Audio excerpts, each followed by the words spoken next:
जब भी हम बीज डालते हैं खेत में तो बीज में अंकुरण होता है, अंकुरण धीरे धीरे पौधा बनता है, पौधा बड़ा होता है, बड़ा होता है, बड़ा होता है।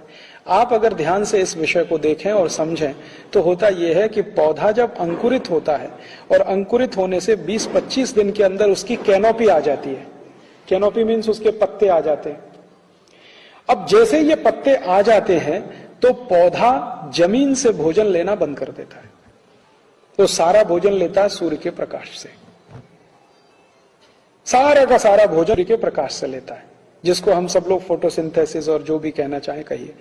तो उसकी जब कैनोपी आ गई, पत्ते आ गए, तो भोजन लेने का काम तो सूर्य से कर रहा है, तो जमीन से भोजन लेना तो बंद कर दिया। और यूरिया डीएपी आप जमीन में डाल रहे हो, वो कुछ ले ही नहीं रहा, फालतू में डाल रहे हो, टोटल बोगस है, फ्रॉड है।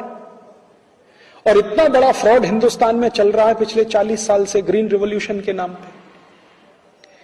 और जब मैं हिंदुस्तान के बड़े साइंटिस्टों से यह बात किया कि आप इतना बड़ा फ्रॉड 40 साल से चला कैसे रहे हैं इस देश में, पौधे को जब जरूरत है जमीन से कुछ लेने की, उस समय यूरिया डीएपी होता नहीं वहां, जब उसको जरूरत नहीं है तब वो डाला जाता है।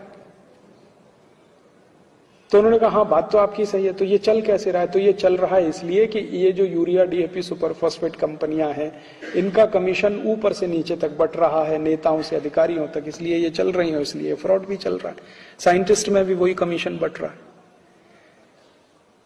हिंदुस्तान को छोड़कर दुनिया के सभी देश के वैज्ञानिकों ने यह सिद्ध कर दिया है कि जितना यूरिया डीएपी सुपर फॉस्फेट जमीन में डाला जाता है वो 99% वेस्ट चला जाता है और मिट्टी को ही खराब करता है वो अल्टीमेटली।